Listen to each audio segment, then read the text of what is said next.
What's up, Josh? Hey, you know what? I'm getting a notification here too that it says we're having trouble streaming to LinkedIn. So Okay. they're already trying to suppress us. So what I'm gonna do here, I'm gonna end this one, and then just send me another link. I don't know if it's the link. Let me see here. Move. It did this with Jeremy too, like right at the beginning, and then it started working.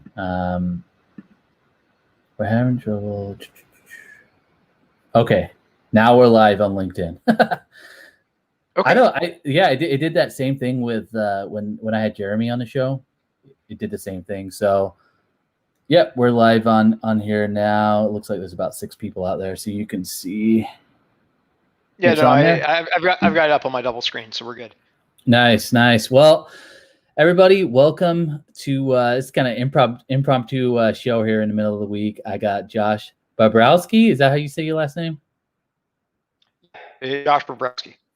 Yep. So I got Josh on the live show, and this is actually our first conversation. So I'm excited to chat about LinkedIn, chat about some of his adventures in the startup world, and I'm also curious, man, because you got that that YouTube channel that's got 100,000 subscribers on there as well. And yeah, so, we've got like 100,000 subscribers, but probably more importantly, it's got 60 million views. So it's like, for having 100,000 subscribers, it's actually a very significant number of views. Yeah, I saw that. I was like, one of those videos is like 30 million. It's like that strongman video. So what was the deal with that? Like, what's because I noticed too, you've got like 11 videos on there. So how I guess like, what are you doing with that, or what was kind of how did that happen? Sure. Do you want me to kind of talk about my background, or just talk about the YouTube channel, or what works best for you? I'm happy to kind of do whatever you'd like.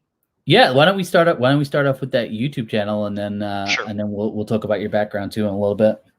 Okay, cool. Graduated from law school, decided to open up a small chain of CrossFit gyms. And when I did that, I realized that I wanted to kind of get involved in the marketing.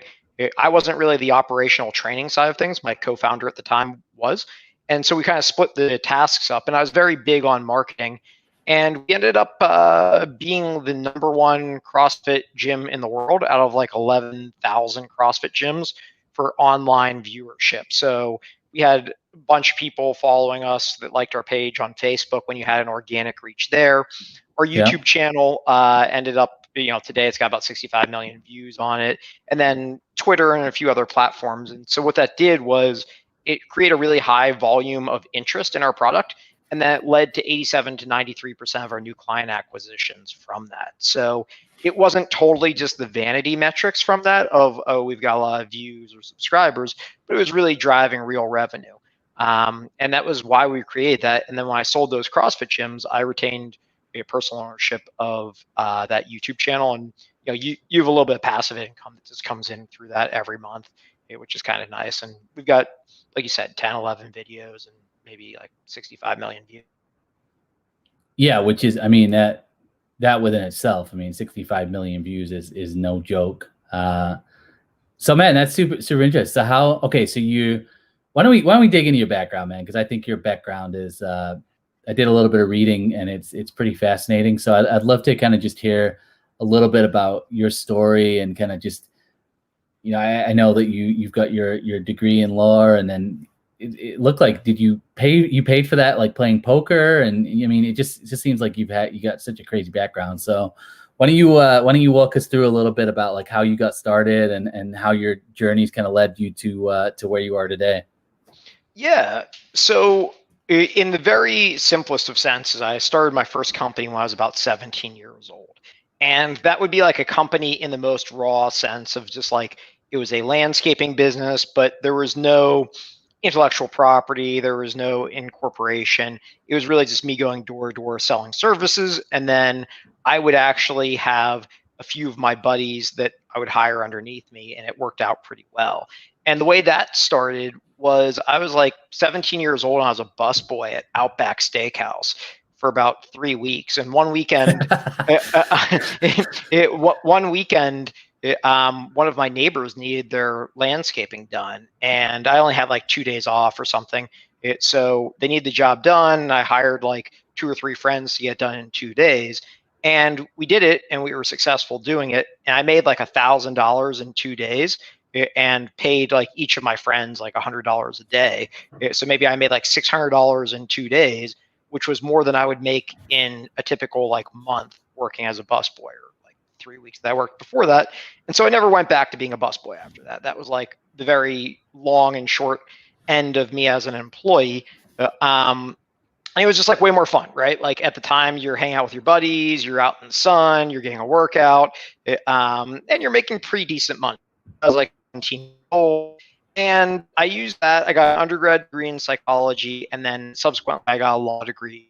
I paid my way through undergrad and law school, in part with landscaping business. Then it also had, side income of playing poker. I wouldn't call myself like a professional, but I played in a way that was profitable. It was a lot of fun. And I think from that, I took a lot of really solid life lessons away from the poker table that have helped me like to this day in business, which has been helpful. So then after I graduated law school, opened up this CrossFit gym, turned it into a small chain. It started that in 2010 when like that was just kind of taking off. Sold it in about 2014, which was kind of like the peak of CrossFit, if you're familiar. Took a year off to kind of travel around and just like hang out because I didn't feel like working for a year when I sold those gyms. And then got recruited by a venture capital firm to help turn around an oil and technology company down in Houston, Texas, which was how I met Jeremy. And while I was down there, I was also doing consulting work in marketing. So not the most linear job of talking about what I've done, but I've also done like a revamp of Adidas' social media structure for the United States through a team at Carnegie Mellon University, where I was invited to help out with that. I kind of grew up in Pittsburgh, which is where CMU is. And so between Adidas and the CrossFit gyms, I established myself as a pretty solid marketer on what we were talking about before, not just like vanity metrics, but actually moving the needle, resulting in sales. So I got recruited to be the vice president of marketing at a small company called Aditech, which was like a small oil tech firm in Houston. And the VC had put like 40 million into that.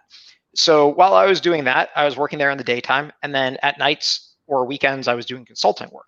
And so I spent about a year helping turn around that company, which eventually led to a successful exit, albeit like a very small exit.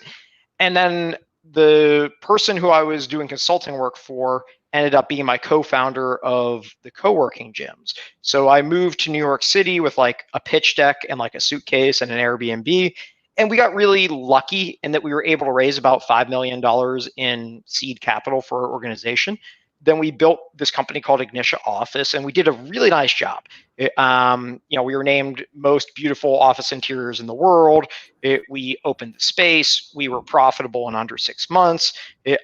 Any good metric you could have in that industry. We were named top startups of New York City by Inc. magazine. And with that, it was going great. And then like at its peak, I think we were worth something in the neighborhood of around like $35 million. And we were closing a round of capital while WeWork crashed. And when WeWork crashed, that like led to our round of capital, our Series A, falling apart. But we were still kind of profitable and still making things work. And then COVID hit, and that just put us out of business. So that completely was not ideal, as you could like imagine. Yeah. If you were going to think of like an outside scenario of like what might happen, that was bad. But I'm still very good friends with my previous co-founder from that venture.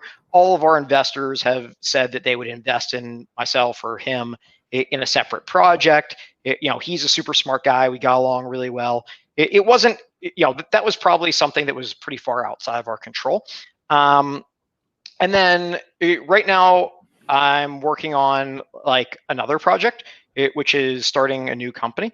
So when I can't go into a ton of detail on that because we're just fundraising mode, and you always are kind of fundraising until you get the funds and you can become operational. But when I was in New York City, I decided that I wanted to do like Brazilian Jiu-Jitsu. I wrestled in high school, and are you familiar with like Jiu-Jitsu or fight championship or anything like that?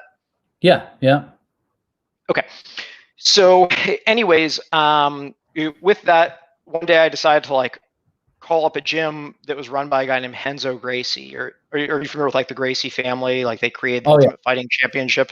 Yep. Yep. Okay, cool. So I call them up, and just out of like pure luck, I end up getting a private training session with Henzo Gracie himself, which is like this incredibly like cool honor. And so I spent about I did the private training session with him. He was just like an amazing guy.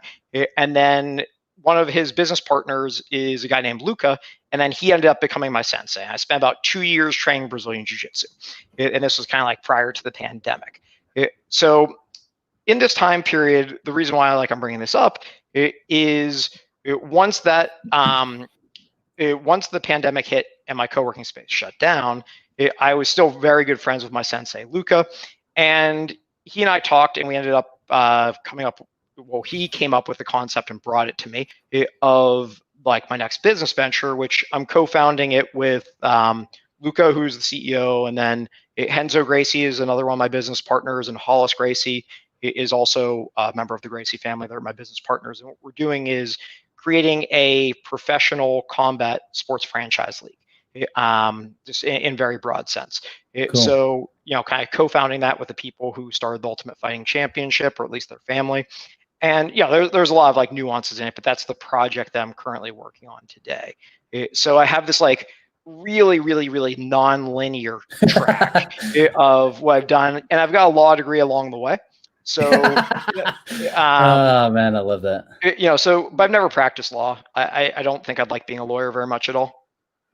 Man, so where do you, I guess just in terms of, obviously you got like super entrepreneurial spirit, like where do you attribute that to something, or like where do you think you kind of got that from? Or, I mean, obviously it just sounds like you kind of saw the path pretty early on, and you just like, you know what, I don't need to go down a traditional path. Like I can kind of go down my own road. But like, were you inspired by anyone, or like, where do you think that came from? Or like, yeah, I'm just curious about that. Yeah, I mean, I think everyone is somewhat a product of their environment. My mother, she runs a very, kind of small entrepreneurial business where she's kind of like an individual practitioner. It runs a therapy practice, right? So growing up with her, she was always running that and like kind of never had a boss. And then, my dad, he was running like a small mediation firm, and he had actually, he was a practicing lawyer and then was a mediator with his own firm. So, I mean, I think I saw that modeled through my parents at an early age, but at the end of the day, I think it was much more a product of very early on defining what success looks like for each individual person. And so for me, autonomy ranks very high up on my life goals of what I personally want. So I don't necessarily think I would be incredibly happy working at a large company like a Google or an Amazon unless I was a very high up on the executive level, because whether it's accurate, I believe that I create an enormous amount of value in part from creativity, and you need autonomy and creativity, because if I can see something that someone else can't, it might be very hard for me to explain to 3 levels of management why this idea may take off, but I may be correct, I may not be good at explaining that. So for me, autonomy is very important.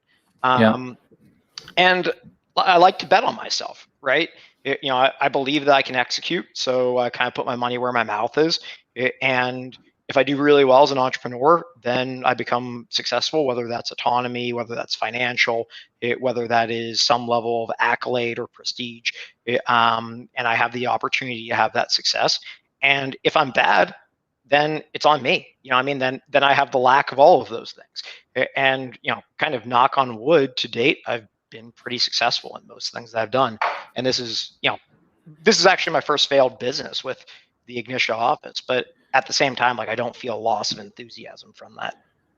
Yeah. And I mean, obviously there's a lot of outside factors that factor into that. I mean, so you can't really predict another company failing in the way that they did, but then also you can't obviously predict the pandemic. So I mean, it makes a lot of sense. And it sounds like with those investors that it's not like they went away thinking negatively of you and your business partner. Obviously they have a lot of respect for you, which I think probably the best way you can come out of that situation in the fashion you did. So, and we got a couple people out there too. I know my friend Nate said we had some echo, so I don't know if that went away. I asked if it did. No one responded.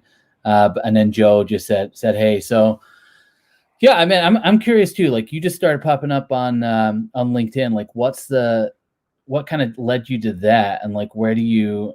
I guess what's your idea with content, and I'm just curious kind of how that plays into things, because obviously you're doing a lot. Like, it's funny on LinkedIn. Like, there's a lot of people who are like building a brand on LinkedIn, but might not necessarily be doing things in the real world, let's say. And it's I think that can happen a lot. You know, like people will build a really strong brand online, but there's not necessarily that much behind it. So I'm just curious from your perspective, like what and how and kind of what your why LinkedIn as a platform in terms of content creation. Sure. So I think as far as LinkedIn goes, there's an opportunity that's occurring there. Like if you watch, like, Gary Vaynerchuk's really big on talking about like the opportunities in brands, and there's a few other kind of people that are very much at the forefront of those things. And I think that, in my opinion, I've been very fortunate in having an intuitive understanding of what types of content are going to get traction. So on websites we've had millions and millions of views from viral writing that I've done. Or if you look at YouTube, I've been relatively successful with that. And I just have been fortunate in the ability to kind of understand over time how to create content that provides value and then resonates in a way that can travel or get like a viral nature. So I see that there's organic reach on LinkedIn like there used to be on Facebook, like there used to be on YouTube. So that doesn't exist on any other platform except for TikTok. And at this point in time, I might eventually move on to TikTok, but today I don't feel like kind of putting out like music videos and things of that nature. But I think what you said is true. I believe that on an objective basis, by most measurable terms, I've had some levels of success. So when I'm talking about what might lead to success or what would be a good quote, or I think you and Jeremy talked about a post I put up on about like student loans and how you can get 150,000 student loans, but you can't get 15,000 to start a business when you're 18 years old.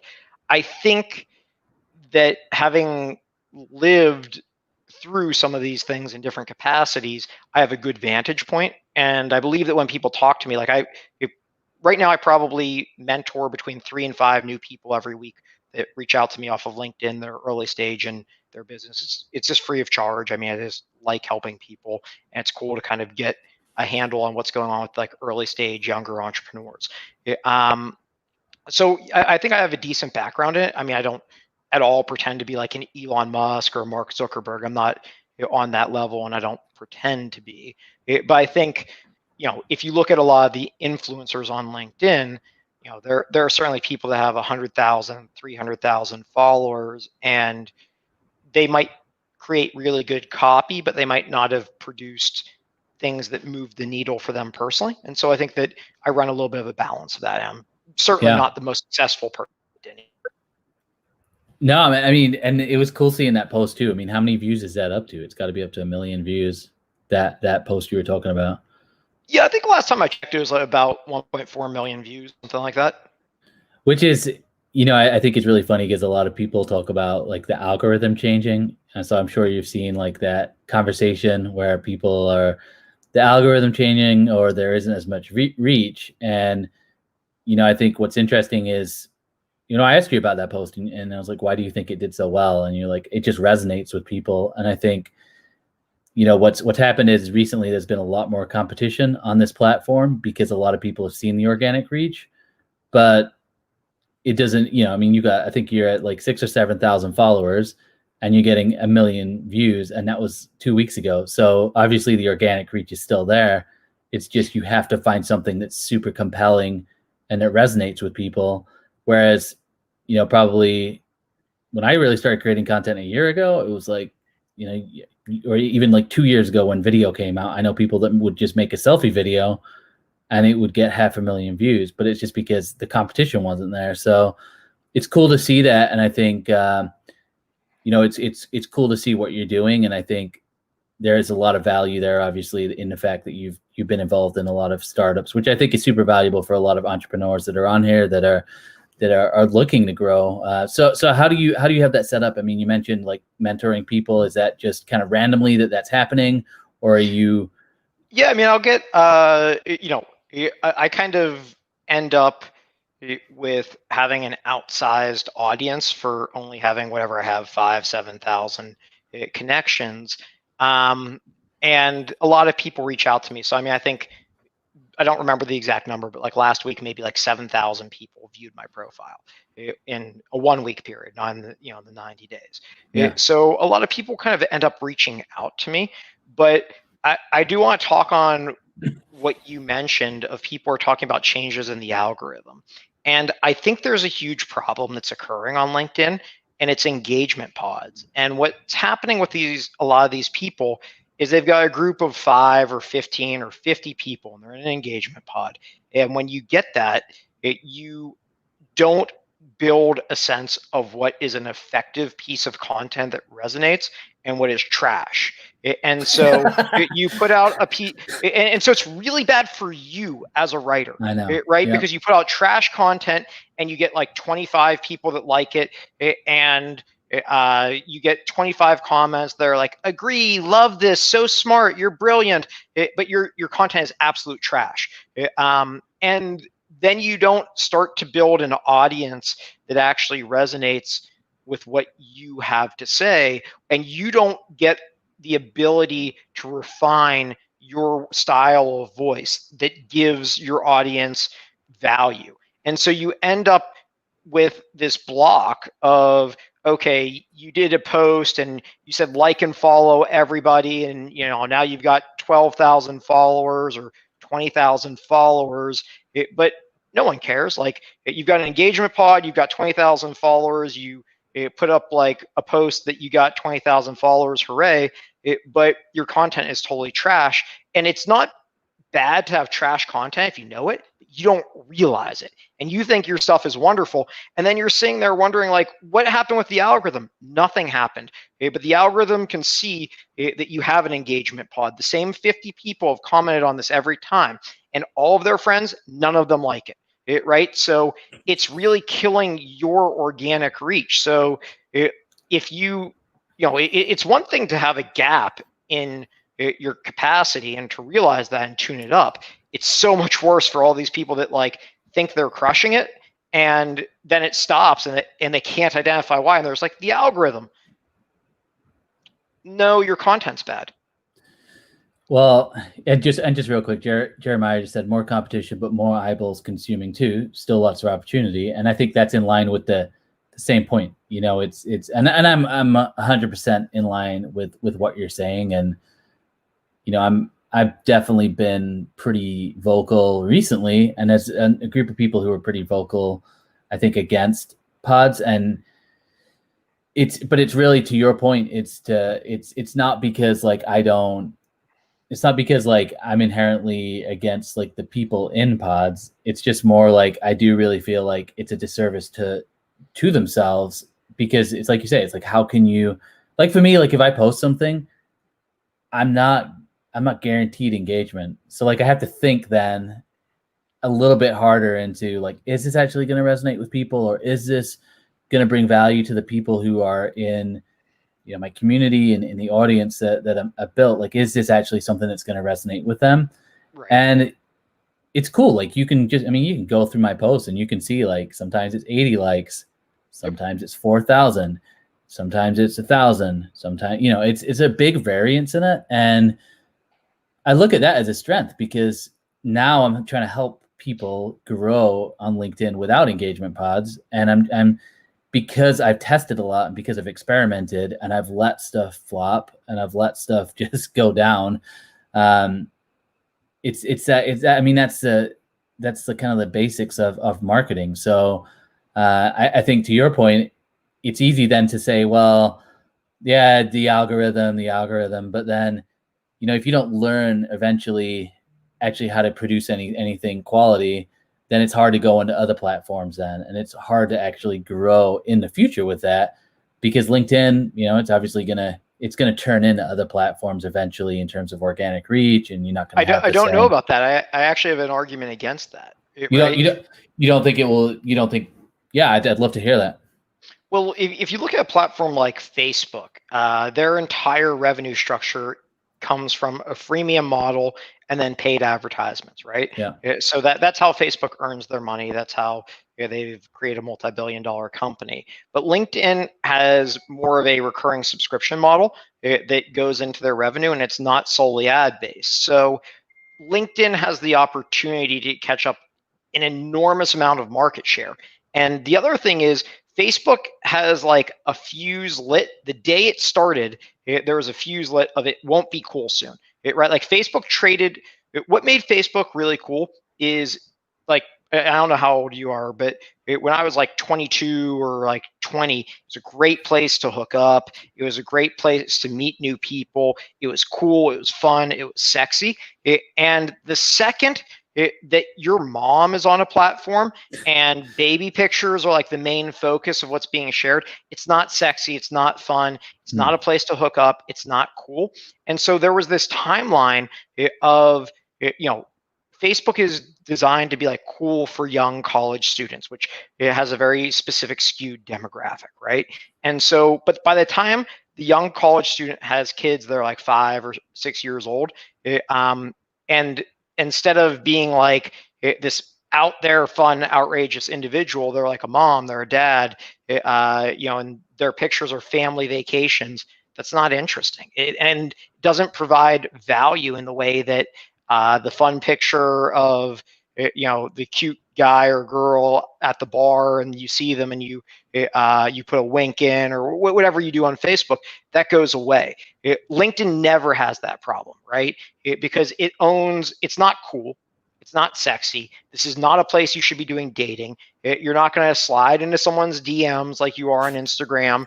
It's not Tinder. It's not Instagram. It's not Snapchat.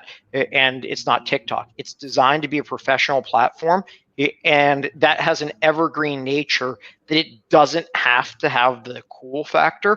It can have a longer longevity. And with a premium model, it can continue to gain more people if they keep the organic reach there, and they just charge each individual. There's ways to be a multi-billion-dollar company without, completely diluting your organic reach. Now, that's not to say that it won't ever happen. That's not to say that they're not going to nerf these really bad posts out there. It's not to say they're not going to nerf even the really good posts. They could do that. But I think that there's a very real possibility that LinkedIn has a longer lifetime of, the core competency of what the product proposes to do can stay relevant, because business doesn't have to be sexy in the sense of like hookups, dating, and LinkedIn is actually very strongly against that. So I think those are really big strengths on the platform. Yeah, I mean, it's hard to argue against that. I think the only thing I see happening is obviously just more and more people joining it from other platforms. Like I've seen a lot more of like Instagram people coming on because of the organic reach. But I think the challenge that a lot of people, like, let's say if you're, an Instagram blogger, for example, it's challenged to come onto a platform like LinkedIn, because obviously you have to understand like something in business other than necessarily just blogging, which, obviously you can talk about content, and a lot of people do talk about content on LinkedIn, or talk about how to make videos, how to write posts. Like we all kind of do that to a certain degree.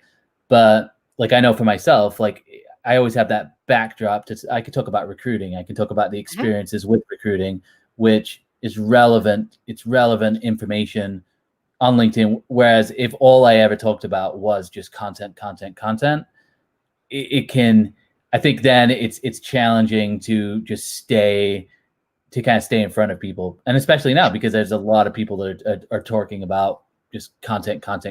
So I don't know if that makes sense. It's just a different, and I think too, it's like, it's kind of like a fear. There's a lot more fear, I think, here than maybe on Facebook and Instagram in terms of, I think people, at least within the corporate world, there's just a fear about posting and a fear about, companies have that fear of their people posting something that's not in line with their overall brand.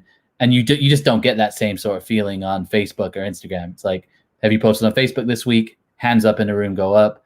Have you posted on Instagram? Same thing. And then you say, hey, how Let me about ask you this. LinkedIn? A lot When's of the people last time don't you do it. posted on Facebook?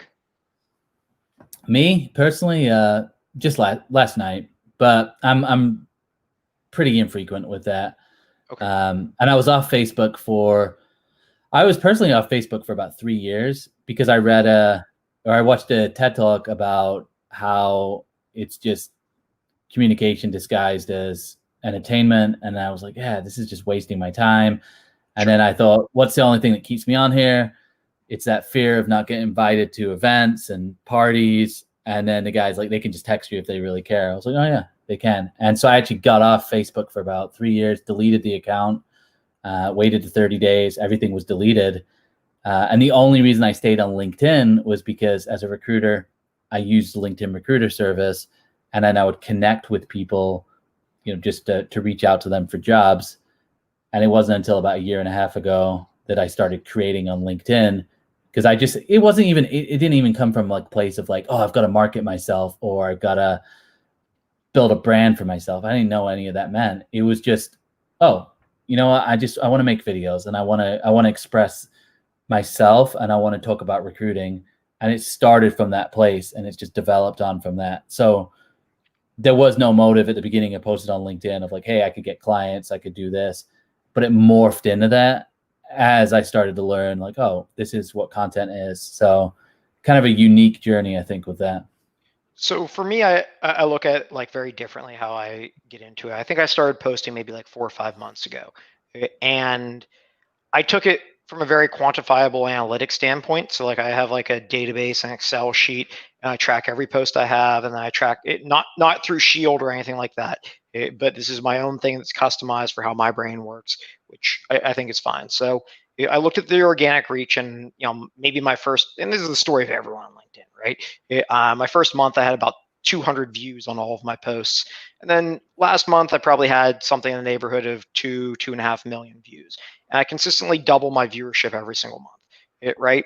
But I'm looking at how to refine it, how to replicate that. And then I also look at how that transcends kind of what I do and to go into more of a storytelling mode, right? So when you ask like how someone could be good, yeah, I come from a position where I've got 20 years of running a business. I'm 38 and I started my first company when I was like 17.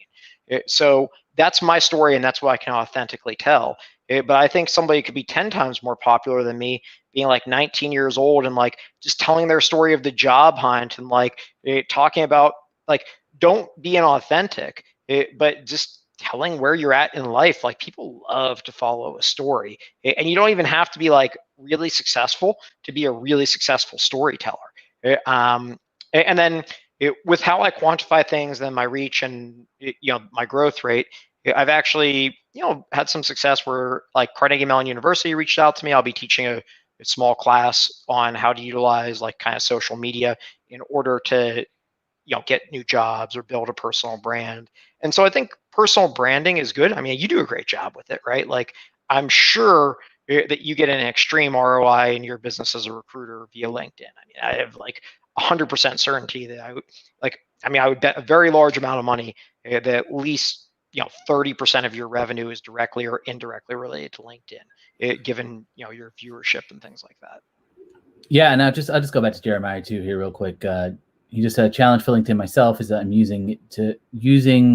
to making search-based content where LinkedIn feels different. So I'm guessing that's like YouTube or something where it is more of a search engine based, or maybe even with hashtags. I think, yeah. I mean, to your point, with where I'm at with LinkedIn. So now I'm actually helping companies, recruitment companies, helping them market themselves using content, basically, because I don't like, I think right now, when I was working as a recruiter, It was 50-50. I mean, because the phone always works. And if you listen to like Jeremy, for example, on the show, I mean, he's cold calling. You know, his guys are making 100 calls a day, Sure. and they're mathematically working it out. Like, how many calls do you have to make to have the success rate? They're training people on that to become efficient. And I think the phone obviously works. And in recruiting, it is still very much a case of you've got to catch the right people, and the phone is the quickest way to do it. And but I think long term, now especially, you know, since COVID-19, I mean, networking and digital presence matters more and more and more and more. And I think we're going to continue to see that trend, obviously, into the future. But I think with recruiting, we see a little bit of a slowdown because a lot of I would say like a lot of the recruiters who have been recruiting for 20, 25, 30 years, they're the most successful recruiters typically because they've got long-standing relationships. And so if you've kind of grown up over the last 25, 30 years in recruiting, and you've got candidates who are placed who have obviously evolved in their career, it's kind of like financial advising. It's like the older you get, your network probably gets richer. They probably get more wealth. So the time just play in that. And it's not to say that you can't be super aggressive, like young headhunter that's out there and making those connections. Obviously you can do that, but there is something to be said too with like CEO relationships. Like a CEO of a company, if they're a certain age, they're probably going to trust someone who's closer to their age. But I think we're seeing a lot of, you know, baby boomers and people retiring, and we're also seeing technology come into play as well. So you can use that knowledge of technology to be in your favor. So we definitely see more crossroads in recruiting, but it's hard for, let's say you're a recruitment owner and you've owned your firm for 20, 25 years, and all of your revenues come from picking up the phone and making phone calls. It can be hard to see then the value in something like social media. But there's plenty of recruiters I see who are up and coming, who are leveraging, and they're leveraging both sides of the equation, and they're becoming extremely successful in that way. So, you know, I'd be curious to hear your thoughts on that. I think you're looking at the difference between hunting and farming. You know, hunting is sales, farming is marketing, right? So like if you were starving today and you needed to get something to eat, and this was like 10,000 years ago, you could go out and hunt and kill a deer and eat it, and you'd have that food today. But while you might be able to become a better hunter, you would always have to run and chase and get the deer, right? That's sales. And marketing is much more like farming, right? Like you can't the best farmer in the world can't plant a seed today and eat the corn or the fruit of that seed tomorrow. So what's really challenging is if you have a hunter who's used to immediate results, right? You have a very low close time. You know, your time from making a phone call to closing somebody might be 2 months, right? And you have somebody who's used to that and they have that all time lined out. They might give marketing 2 months. They might say, I'll give it twice as long, 4 months. But realistically, to build a real brand that can build you millions or tens of millions or hundreds of millions of dollars in revenue, it might take you 12 months if you're exceptionally good to start to see some level of ROI with that. And so that's one piece of it. The other piece of it is you have to realize each of these things is a tool, not a guaranteed success. You know, if you gave me a paintbrush and paint, I can't make you a beautiful canvas. I can't make you a piece of art that's worth millions of dollars. I can't make you a piece of art that you wouldn't throw out, right? But that's not a fault of the canvas or the brush or the colors. That's a fault of me as the artist. And social media is just like that. It's just like a tool. So I think with people who are very focused in what works for them, look, if you're making $2 million a year and you're cool with making 100 phone calls a day, or you're cool with making your team making 100,000 phone calls a day, I think triple down on what you're good at. No need to change, but just realize you may have a timeline where in 5 years and 15 years, you may get swept, and that may not work. And if you're doing that, you should at least have like your ear to the ground of what changes are coming, because just like we talked about before, there's nothing wrong with having a gap in your knowledge and being aware of it and looking at what's going on. There's a huge problem when you don't believe that gap is there and it just totally blindsides you. That is like a really bad place to be in your career. Of, there are industries out there. Like if you owned a black car driving service 20 years ago, you might have been making 3 million a year. And from the inception of Uber until 4 years, you might have gone from 3 million a year to zero. Right. And if you didn't see that coming, like shame on you, because it was there. And there are like people that are telling you it, and you can turn a blind eye and say, I don't like technology and I've been successful without it. But change is constant. But you might not have to be great at it, but maybe you say, okay, I see this thing coming, and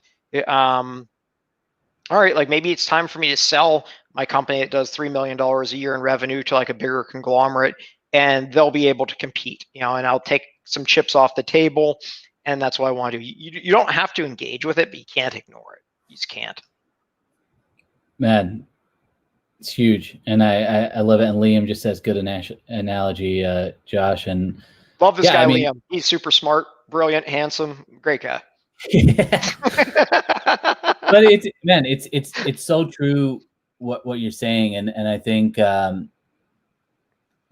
I said, and I've talked to different people who are in higher leadership, and particularly in the recruiting industry, and that is part of the challenge. It's shifting mindsets. But like I said, it's with all sorts of business, and I love I'd say like with the LinkedIn creation, that's what it is. It's like farming, and it's investment. And when you're building a brand or you're building anything, it's investment, and it doesn't happen overnight. And I think that's the hard part, and that's where pods come in, because pods can give you that illusion of overnight success with something. And if you tell someone who's getting 200 views on a post, hey, I got a way that I can get you 5,000, like that's allure, it's a kind of an alluring trap. But the problem is then you're not actually learning how to get to that point, and you're not learning how to get better. And but what's really cool is you can, if you understand how these things work, you can leverage it, and it's fine, right?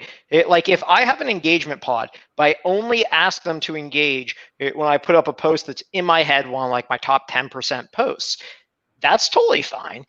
Just as long as you can effectively identify it, because you and I both know what's the most challenging part of any kind of marketing journey in social media is when you put a post up, whether it's LinkedIn or Instagram or YouTube or whatever it is, you put out a piece of content, you get like 0 views or like 5 views or 100 views, and it's good. Your content is good, but you don't have a way to springboard or amplify that. Once I think you've like 35 or 40,000 connections on LinkedIn. Once you're at a place where you're at, if you put out a good piece of content, I can almost guarantee you that it has the capacity to go viral. But the same isn't true for someone with like 300 connections and a very small viewership rate, unless they just really nailed it and got fortunate. So it's not bad inherently to have an engagement pod. What's bad is to get disillusioned and not understand what's good. It's bad to have it be a crutch and a dependency instead of a tool that you can, like, of course, I don't have an engagement pod, but I've got, people like yourself. I've got 20 or 30 friends on LinkedIn that probably have over 20,000 connections. And if I have something that I really think I want to amplify, I'll reach out to a few of them and say, I think this is on content, on brand for your content. Do you want to engage with it? It's not an engagement pod, but at the same time, it's normally something that can add value to them as well. But I'm just like hugely against like follow and like to build our biggest network, and we're all going to be a millionaire. And not that everyone can't be a millionaire, but probably not by connecting with the person who's selling you Bitcoin mining on LinkedIn. That person's probably not going to be the relationship that makes you a millionaire.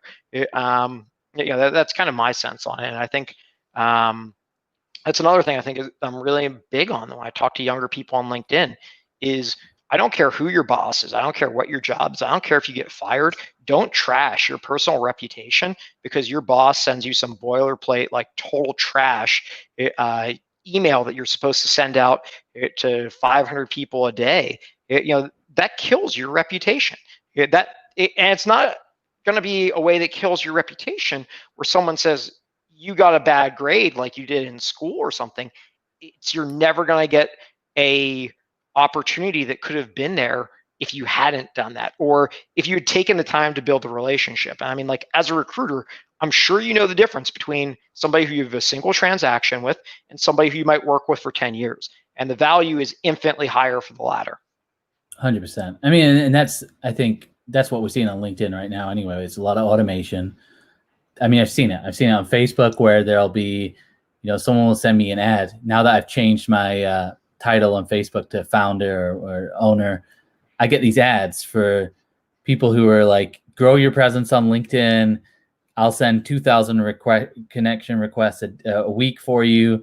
We'll send out these, we'll do these sales navigator campaigns. And, obviously, like, you throw enough of something against the wall, it's going to stick. But it's like, you're not thinking about like the 2,000 people, no, let's say the 1,900 people that just like are checked out now forever, and you've lost them because that message is going to stay there.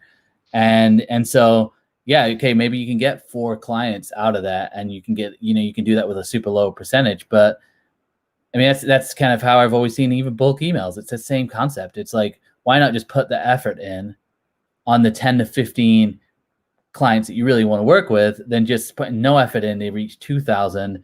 But it's the idea. It comes back to, it's like the idea of like building a brand. And it's just, I think it's the same way with, in recruiting, it is that same way. It's like, you want those quality relationships, but there's always that looming sense of, oh, I've got to hunt something today, and I gotta taste that, I gotta taste that victory today. But sometimes it's just slowing down. So completely agree. And I love that that's your point of view. And I think that, to me, it's the long game on LinkedIn. It's going to win. And I think you can feel that rush of like, all right, I need to get this. But what I've seen is a lot of people get to 90, 100,000 followers, can't get any engagement on their content because they've just built in a really fast way, and it hasn't necessarily come through the actual, it's more like, hey, follow me. And then people just follow them. But then it's like, then they see that post and I don't think they resonate. And so, I love that's how you view things, though. And I think that's it's evident even with that post that you hit. I mean, 1.4 million views with 6,000 connections. I mean, to me, that shouts the organic reach is still there.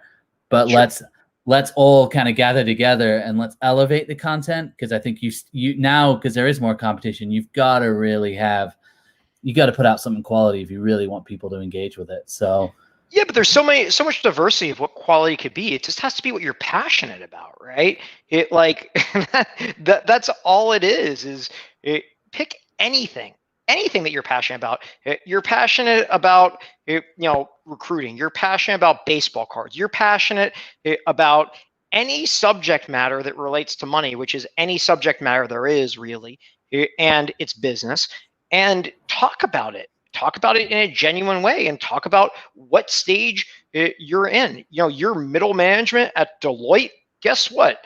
There's a million other middle management people at kind of consulting firms or big companies that know what that journey's like, and talk about that. What about personal content? What's your take on that? Like the personal on LinkedIn? Like, you think that you're a proponent of that, or are you like, nah, stay away from the personal side?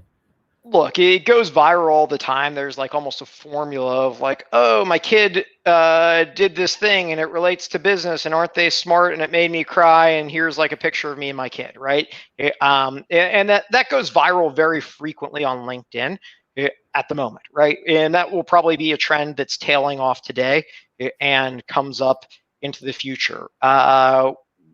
With personal content, if you feel really, really passionately about it and you want to share it, and it's not a divisive thing, like you just overcame this extreme bout of cancer and you want to share that, awesome, go for it.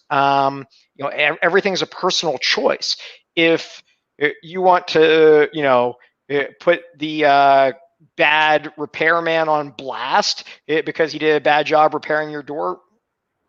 I don't know that a lot of people want that unless you're super funny. Like if it was, if it was really funny, maybe that would be good. But what's an example you can think of personal content for LinkedIn? Well, I mean, I think the most, I mean, I think when I think about personal content, it's like that vulnerability post. So I think for myself, like I talk about mental health, for example. Sure. Number one, because if somebody's actually going through depression or they're going through like suicidal thoughts, that type of thing, like I mean, I've gone through depression, I deal with depression, all that sort of stuff. So I see the value in making that impact to somebody, even if it's just one person. So, I mean, my personal view is like, it doesn't matter. It kind of goes back to what you said. It doesn't, I don't even think it matters like what content you put out. I think it's the motive behind it. And like, are you intentionally putting something out for value, or are you putting it out and to make a good impact, or are you putting it out because you just want to build a following? And I think that's kind of the part that people can sometimes miss, is there is something to like a genuine motive behind why you do it. And I think you can still grow a following, but I think the conversion rate then, and this is what I see a lot, is like I see people big on one platform, for example, and it's really hard to then move people onto another platform, or it's really hard to build audience on multiple platforms because you've just figured out a system of like what works on one, but you haven't really figured out, again, like the power of so that all comes down to the difference between strategies and tactics, right? So you might have tactics that work, but your strategy may be a bit broken. Or I'm not like a beautiful human being in looks, right? So if I took my picture on Instagram, I wouldn't expect it to get 1 million followers and people just really engaging with that. But that being said, I think that I'm able to garner interest on different platforms by kind of what I have to say, right? But you may want to look at thoughtfully what platforms you resonate the most with, right? So for me, I feel strong on content. I feel relatively strong, like I'm on a podcast a week, give or take, and I tend to get relatively decent feedback on that. And you have to understand how to storytell under multiple platforms. If you just have 1 million followers on Instagram because you look fantastic in yoga pants, that's totally cool. But that may be a much harder thing to translate into LinkedIn, right? Like, and there are real influencers that make 100 grand, 500 grand a year, just great looking people, men, women, and that if that's their total way of engagement on that platform, that may be a harder transition, and maybe they should look at going from Instagram to TikTok because those two are pretty closely translated. It may be a harder jump to go from one of those platforms into like a LinkedIn because you're looking at a different audience, right? Like, the guy that's super funny at the bar after a few drinks in might be like really, really not appropriate guy to bring to your like church group, but you might really love him at the bar. And so if you think about that, the guy at the bar might also be funny at a party, and he might also be funny, like maybe at your little kid's baseball game if the little kids aren't around, right? But like, so if you think about it like that, and then you think about like what you're doing that works, that resonates, and then what other platforms you can do it on, I don't think it's that hard to get into a multi-platform thought process, but you do have to have the patience. I mean, I think the knowledge is one piece, but the patience is so much harder. Like, for me, I was really nervous at first to be like, I'm a CEO, I'm running a business that's X million of dollars. What's it going to look like when I put up a post on LinkedIn? No one likes it. And I mean? Like, that was a real thing. I was like, is that like, I was like, look, I've been featured in like Entrepreneur Magazine. I've been here, I've been there, I've been in Wall Street Journal. And if I go on LinkedIn and put up a post that is thoughtful and no one likes it, I know no one's going to like it. Is that going to be harmful for me? And so for 2 years, I didn't. And I think a lot of people resonate with that, right? I think it's hard to say I'm going to have to start at a beginner. And even even if you came in as like an influencer and had like 50 likes on your first post, but you're on TikTok and you have 500,000 likes on every post there, that's hard. I mean, that's hard for anybody. So true, man. And that's definitely, I think, what can hold people back. And yeah, it's massive, man. And I think one of the things I've been thinking about recently is the more, I think that's where a huge opportunity is with like CEOs and people who have done things again like in the real world. There's huge opportunity on here to really bring value. And I'm kind of surprised that more don't, to be honest, because I just think like even if you step out and even if you get a couple of likes, whatever, I mean, no one really even sees it anyway. But it's fear mentality and it's ego. There's a lot of things in there. So I love the fact that you're posting now. I think your posts are super thoughtful. I think on a daily basis you're putting out really great content. Are there any other platforms? I mean, you mentioned the podcasting, but are there any other platforms that you're investing in right now, or is LinkedIn the best place for people to reach out? Like what's best to reach out and get a hold of you? Yeah, to connect, I think LinkedIn is just the easiest. At some point, I'll probably do a podcast. I'll probably hook that in through the YouTube channel because I think that'll have some traction.